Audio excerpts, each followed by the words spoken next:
সুপ্রিয় সপ্তম শ্রেণীর ছাত্রছাত্রীবৃন্দ, তোমরা কেমন আছো? আশা করি তোমরা ভালো আছো এবং সুস্থ আছো। প্রিয় শিক্ষার্থীবৃন্দ, আমি আজ তোমাদের গণিত বইয়ের প্রথম অধ্যায় অর্থাৎ মূলদ এবং অমূলদ সংখ্যা এই অধ্যায় থেকে তৃতীয় ক্লাস নিতে যাচ্ছে। তোমরা তো জানো এই অধ্যায় থেকে আমি এর আগেও আরও দুটি ক্লাস নিয়েছি। আজ আমি আমার এই তৃতীয় ক্লাসে তোমাদের জন্য অত্যন্ত গুরুত্বপূর্ণ আরও একটি সৃজনশীল প্রশ্ন নিয়ে আলোচনা করব, যে প্রশ্নটি প্রায় তোমাদের পরীক্ষাতে আসে। কাজেই তোমরা এই সৃজনশীলটি অত্যন্ত গুরুত্ব সহকারে নিয়ে ভালোভাবে প্র্যাকটিস করবে। প্রিয় শিক্ষার্থীবৃন্দ, তাহলে চলো আমরা দেখি আজ তোমাদের জন্য কি সৃজনশীল নিয়ে আমি এসেছি। দেখো, ধরো দুটি স্বাভাবিক পূর্ণবর্গ সংখ্যা, দুটি স্বাভাবিক পূর্ণ সংখ্যার সমষ্টি। দেখো, সৃজনশীল নাম্বার, দুইটি ক্রমিক স্বাভাবিক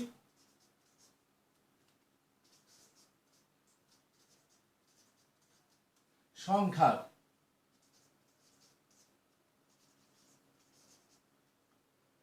স্বাভাবিক পূর্ণ সংখ্যার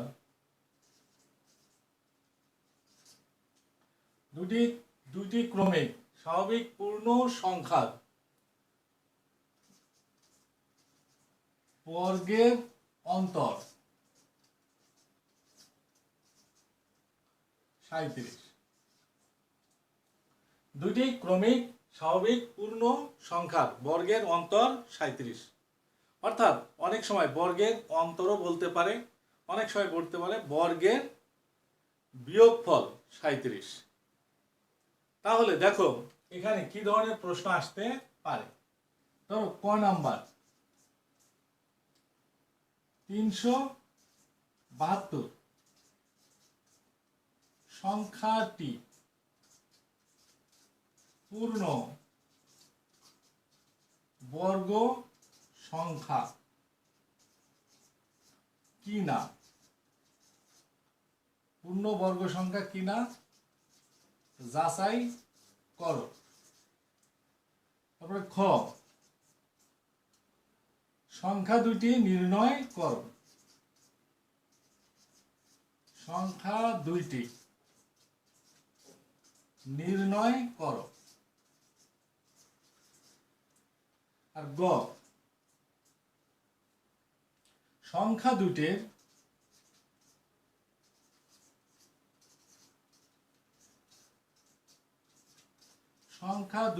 বর্গের সমষ্টির সাথে কোন ক্ষুদ্রতম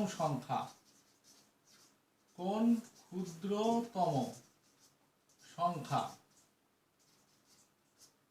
যোগ করলে যোগফল একটি পূর্ণ বর্গ সংখ্যা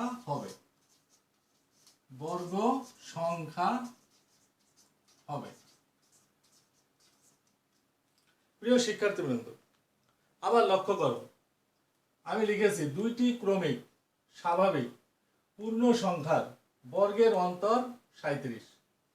ক নম্বর প্রশ্ন, 372 সংখ্যাটি পূর্ণ বর্গ সংখ্যা কিনা যাচাই করো। খ নম্বর, সংখ্যা দুটি নির্ণয় করো। আর গ, সংখ্যা দুটির বর্গের সমষ্টির সাথে কোন ক্ষুদ্রতম সংখ্যা যোগ করলে যোগফল একটি পূর্ণবর্গ সংখ্যা হবে। প্রিয় শিক্ষার্থীবৃন্দ, তাহলে আমরা প্রথমেই ক নাম্বার প্রশ্নের উত্তরটি কেমন হবে আমরা একটু দেখে নেই। প্রিয় শিক্ষার্থীবৃন্দ, আমি পূর্বের ক্লাসগুলোতে বলেছিলাম যে যদি কোনো সংখ্যার একক স্থানীয় অঙ্ক 2, 3, 7 অথবা 8 হয়, তাহলে সেই সংখ্যাগুলো কখনোই পূর্ণবর্গ সংখ্যা হবে না। আবার আমি এটাও দেখিয়েছিলাম যে কোনো সংখ্যা পূর্ণবর্গ কি না তা আমরা মৌলিক গুণনীয়ক বের করেও আমরা করতে পারি, অথবা ভাগের সাহায্যে বর্গমূল করেও যদি অবশিষ্ট থাকে তাহলে আমরা বলতে পারি যে ওই সংখ্যাটি পূর্ণবর্গ সংখ্যা নয়। তাহলে আমরা ক নম্বর প্রশ্নটি কিভাবে উত্তর দিব? তাহলে সবচেয়ে সহজ যেটা সেটা হচ্ছে সংখ্যাটির একক স্থানীয় অঙ্কর দিকে আমরা যদি লক্ষ্য করি, তাহলে দেখো 372 এই সংখ্যাটির একক স্থানে 2 অঙ্কটি আছে। আর আমরা কিন্তু বলেছি যে যদি কোনো সংখ্যার একক স্থানে 2, 3, 7 অথবা 8 থাকে তাহলে সেই সংখ্যাটি পূর্ণবর্গ সংখ্যা হবে না। তাহলে আমরা কিভাবে উত্তরটি লিখব? যেমন সমাধান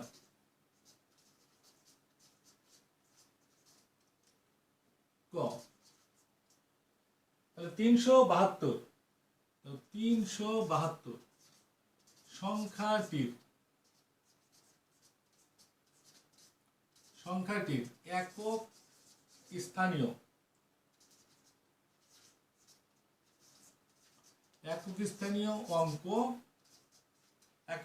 অঙ্ক হলো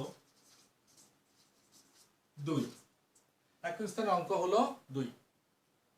আর যেহেতু যদি কোনো সংখ্যার একক স্থানে 2 থাকে তাহলে সংখ্যাটি কখনোই পূর্ণবর্গ সংখ্যা হবে না।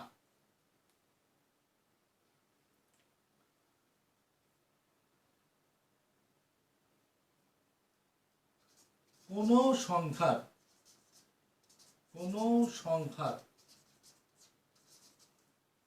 সংখ্যার একক স্থানীয় অঙ্ক 2, 3, 7 বা 8 হলে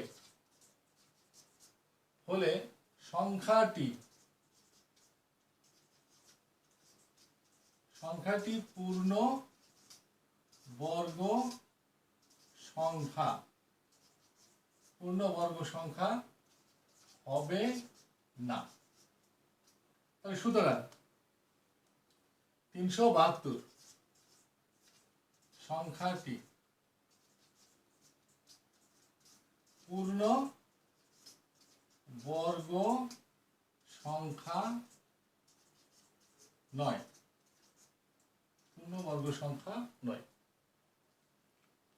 তাহলে এই ধরনের যদি প্রশ্ন থাকে, যেমন তোমাকে যদি বলা হয় 2147, অর্থাৎ দেখো এই সংখ্যাটিরও একক স্থানে 7 আছে, অথবা 5328, তাহলে এই সংখ্যাটির শেষে 8 আছে। এই ধরনের সংখ্যা যদি দিয়ে তোমাকে প্রশ্ন করা হয় তাহলে সংখ্যাটি পূর্ণবর্গ সংখ্যা কি না, তাহলে তুমি অবশ্যই বলবে যে এই ধরনের সংখ্যা পূর্ণবর্গ সংখ্যা নয়। তাহলে আমরা এখন দেখব যে খ নং প্রশ্নটির উত্তর কিভাবে দিতে পারি। দেখো খ নাম্বার, এখানে দুটি ক্রমিক স্বাভাবিক সংখ্যার বর্গের অন্তর 37। তাহলে আমরা যদি ধরি দুটি পূর্ণ স্বাভাবিক সংখ্যা, একটা যদি হয় x তাহলে তার পরেরটা হবে x + 1, কারণ আমরা জানি স্বাভাবিক সংখ্যাগুলোর অন্তর সবসময় 1 হয়। যেমন 2, 2-এর পরেই হচ্ছে 3, 3-এর পরেই 4। অর্থাৎ পাশাপাশি দুটি সংখ্যার পার্থক্য সর্বদা 1 হয়। কাজেই ধরি সংখ্যা দুইটির সংখ্যা দুইটির প্রথম সংখ্যা দুইটির প্রথম সংখ্যা সমান ক। তাহলে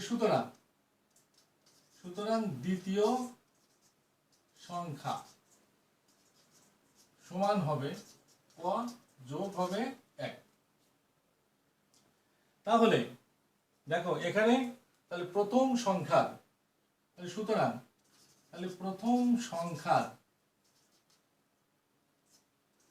প্রথম সংখ্যার বর্গ সমান হবে কয়ের উপরে স্কয়ার, এবং দ্বিতীয় সংখ্যার বর্গ সমান হবে ক প্লাস হচ্ছে 1 পরে হবে হোল স্কয়ার।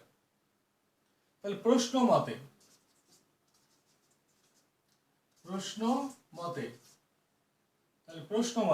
দেখো ক প্লাস 1 হোল স্কয়ার বিয়োগ হবে কয়ের উপরে স্কয়ার সমান হবে 37। অর্থাৎ সংখ্যা দুটির বর্গের অন্তর হবে 37। তাহলে এটাকে আমরা a প্লাস b হোল স্কয়ারের ফর্মুলায় ভাঙতে পারি, অথবা এটাকে আমরা এটাকে b অর্থাৎ a স্কয়ার মাইনাস b স্কয়ারের এই সূত্রতেও আমরা এটা ভাঙতে পারি।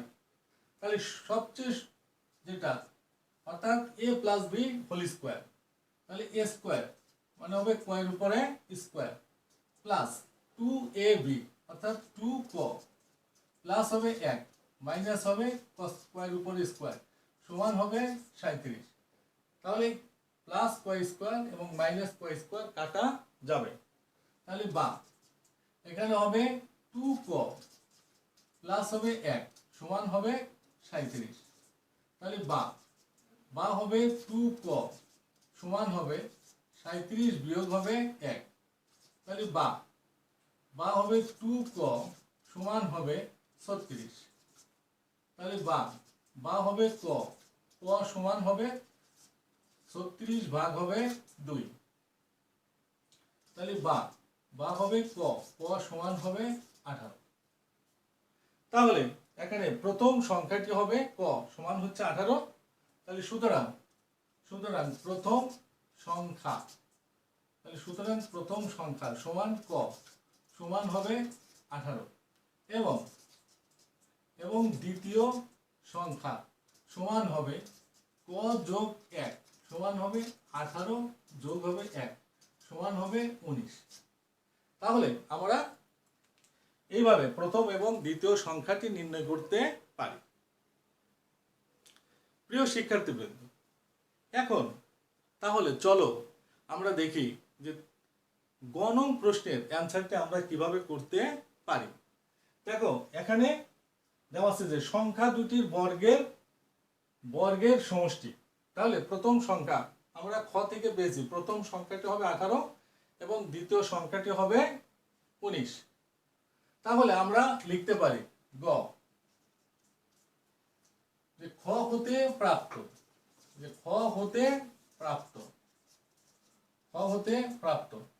তাহলে প্রথম সংখ্যা সমান হবে 18 এবং দ্বিতীয় সংখ্যা সমান হবে 19। তাহলে প্রথম সংখ্যার বর্গ, তাহলে সুতরাং হবে যে প্রথম সংখ্যার বর্গ, তাহলে প্রথম সংখ্যার বর্গ সমান হবে 18 উপরে স্কয়ার সমান 18 উপরে স্কয়ার সমান হবে 324।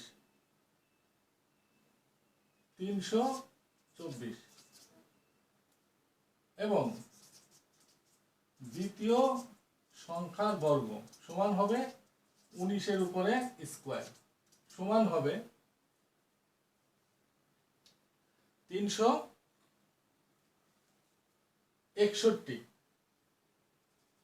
361 361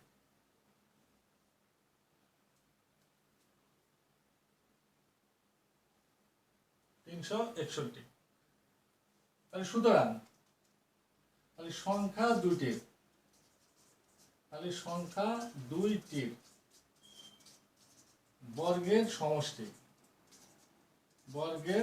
সমষ্টি সমান হবে 324 যোগ হবে 361 সমান হবে 385 685 তাহলে 5 6 আর 2 হবে 8 আর 3 3 হবে 6 685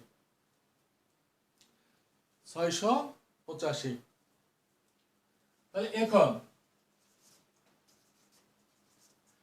এই 685 এই সংখ্যাটিকে ভাগের সাহায্যে বর্গমূল করতে হবে। কারণ আমি গত ক্লাসেও এই ধরনের একটা সৃজনশীল তোমাদেরকে করিয়েছিলাম এবং সেখানে আমি বলেছিলাম যে 5605 সংখ্যাটির সাথে কোন ক্ষুদ্রতম সংখ্যা যোগ করলে যোগফল একটি পূর্ণবর্গ সংখ্যা হবে। আমি বলেছি এই ধরনের অঙ্কগুলোতে অবশ্যই এই সংখ্যাটিকে আগে প্রথমে ভাগের সাহায্যে বর্গমূল করতে হবে। তাহলে দেখো এখানে 6 ভিতরে যাবে 2 বার, 2 দুগুণে 4, 2 দুগুণে 4, তাহলে এখানে 2 তারপরে 8 5, তারপরে 2 এর ডাবল হবে 4, 2 এর ডাবল 4। তারপর আমরা এখানে দেখব এখানে কত নেওয়া যায়। আমরা এখানে যদি 7 নেই, এখানে যদি আমরা 7 নেই, তাহলে এখানে আমাকে 7 নিতে হবে। তাহলে সেই ক্ষেত্রে দেখা যাবে যে 285 অপেক্ষা বড় হবে, 285 অপেক্ষা বড় হবে। তাহলে আমাদের এখানে নিতে হবে 6 নিলে হবে, এখানেও 6 নিতে হবে। তাহলে 6 6 36 6, হাতে থাকবে 3, 4 6 24, 24 আর 3 হবে 27। অর্থাৎ এখানে 6 আছে কত হলে 15, 9 হাতে হচ্ছে 1, অর্থাৎ এখানে 9 অবশিষ্ট থাকবে। তাহলে দেখো এখানে যেহেতু 9 অবশিষ্ট আছে, তাহলে সংখ্যাটি পূর্ণবর্গ সংখ্যা হবে না। তাহলে সংখ্যাটির সাথে কোনো একটি ক্ষুদ্রতম সংখ্যা যোগ করলে যোগফল একটি পূর্ণবর্গ সংখ্যা হবে। তাহলে যেহেতু 9 ভাগশেষ থাকে, সেহেতু সংখ্যাটি পূর্ণবর্গ সংখ্যা নয়। সংখ্যাটির সাথে কোনো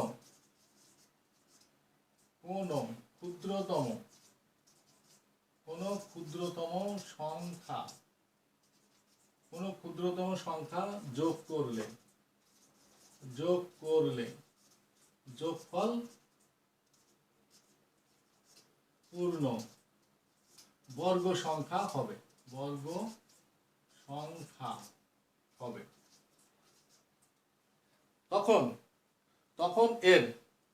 তখন এর বর্গমূল হবে, তখন সংখ্যাটির বর্গমূল হবে 26 যোগ হবে 1 সমান হবে 27। 27 এর বর্গ, তাহলে সুতরাং 27 এর বর্গ সমান হবে 27 গুণ হবে 27 সমান হবে 27 গুণ 27 সমান হবে 729, 2 9 729। তাহলে সুতরাং নির্ণেয় সংখ্যা, সুতরাং হচ্ছে নির্ণেয় সংখ্যা, সুতরাং নির্ণেয় সংখ্যা সমান হবে 729 বিয়োগ হবে 685, 685।